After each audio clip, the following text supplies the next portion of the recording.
안녕하십니까.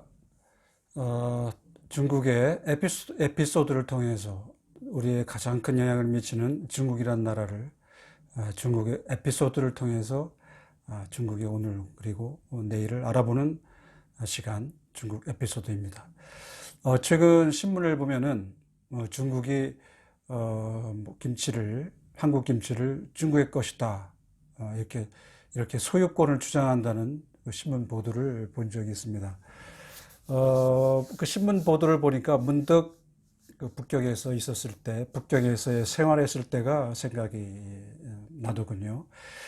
그때가 1992년쯤인가 북경에 제가 이제 한 거리를 이제 지나가는데, 그 잡지나 또 이런 책들을 파는 가판대를 지나게 됐습니다. 그때는 이제 지금처럼 중국의 어떤 그런 버젓한 책방이 없었고, 주로 이 가판대에서 좀만 이런 잡지라든가 책들을 팔고 있었는데, 무심코 보니까 그 가판대에 책이 있는데 책 제목이, 중국의 위인 10명이라는 책이었습니다. 그리고 그 책 제목, 중국의 위인 10명하고 밑에 10명이 쭉 나열되어 있었습니다. 그 사람들 이름이.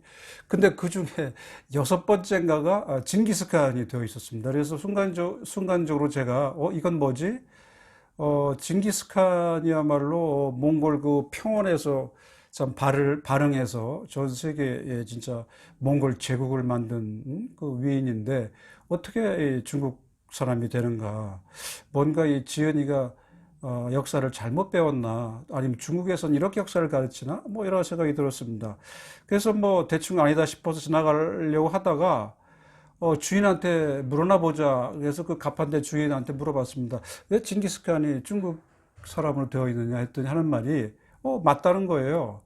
어, 왜냐? 중국에서 원나라를 세운 사람이니까 중국 사람이다. 뭐 이렇게 얘기를 하더군요. 그리고 이제 살짝 웃어주던데 사무실로 들어와서 곰곰이 생각했습니다. 생각해보니까 원나라, 중국에 세워진 나라는 맞죠. 송나라 다음이 원나라, 원나라 다음이 명나라니까. 근데 원나라는 이제 어떻게 세워졌느냐? 몽골 제국을 건설한 징기스칸의 손자인 쿠빌라이 칸, 쿠빌라이가 원나라 중국을 정복해서 이제 세운 게 바로 원나라죠. 물론 종족은 몽고족이 되겠죠. 그래서 보니까 가만히 생각을 해보니까 아하, 아까 그 가판대 주인이 한 얘기가 뭐냐? 중국이라는 땅덩어리에 세워진 나라니까 중국이고, 다만 나라를 세운 종족이 한족이 아닌 몽고족이다. 중국에는 56개 소수민족이 있는데 그중에 몽고족도 있거든요. 그러니까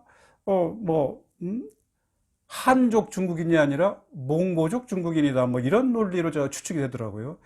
원나라를 세운 쿠빌라이가, 그렇게 보면은 쿠빌라이가 몽고족 중국인이니까 쿠빌라이의 할아버지인 징기스칸도 뭐 중국인이죠. 뭐 결국 이런 논리인 것 같습니다. 물론 다른 중국인들한테는 물어보지 않았습니다만, 어떤 그 몽골 초원에서 태어나서 여러 부족을 통합해서 몽골 제국을 건설했던 징기스칸, 유럽에까지 가서 제국을 건설한 사람 아닙니까? 그 사람이 졸지에 중국인으로 된 겁니다. 어쩌면 제가 이런 생각이 듭니다. 징기스칸을 중국인으로 하지 않으면 한때 이민족이 중국에 쳐들어와서 원나라라는 나라를 세웠고, 중국은 그 이민족이 세운 원나라에 의해 지배를 당한, 어떻게 보면 상당히 부끄러운 역사가 되는 거죠. 정확히 말해서 이거는 뭐냐? 중국인, 다시 말해서 한족의 자존심을 꺾는 그런 게 되는 거죠. 이민족이 와서 쳐들어와서 중국을 정복하고 거기 나라를 세워서 그 나라에 지배를 당했다는 논리가 되니까, 그러니까 아마 이렇게 만들지 않았나, 이게 제가 싶습니다. 그래서 아마 제가 그렇게 추측을 해나가면서 또 무슨 생각을 했느냐, 중국의 역사학자나 중국의 지도부들은 이미 심플하게 결론을 낸 것 같아요. 오늘날의 중국 영토에 있었던 나라들은 뭐 다 중국의 나라이고, 또 민족이나 종족이 다르더라도 다 중국인이다. 뭐 이렇게 보면은 청나라를 만주족이 세우지 않았습니까? 청나라를. 근데 그것도 중국이다. 만주족도 중국인이고, 뭐 이렇게 하면 자존심이 덜 상하고 뭐 그럴 테니까요. 그렇게 심플하게 정리한 게 아닌가 싶습니다. 이런 논리로 보면은 고구려도 중국에 해당될 수 있죠. 왜냐하면 고구려가 직급에 중국 영토인 동북 삼성에 있었으니까. 그러니까 어떻게 보면 고구려도 뭐 중국이다 뭐 이렇게 볼 수도 있겠죠. 이런 사람들의 좀 그런 물론 제 추측입니다만 어떤 그런 좀 논리라면은.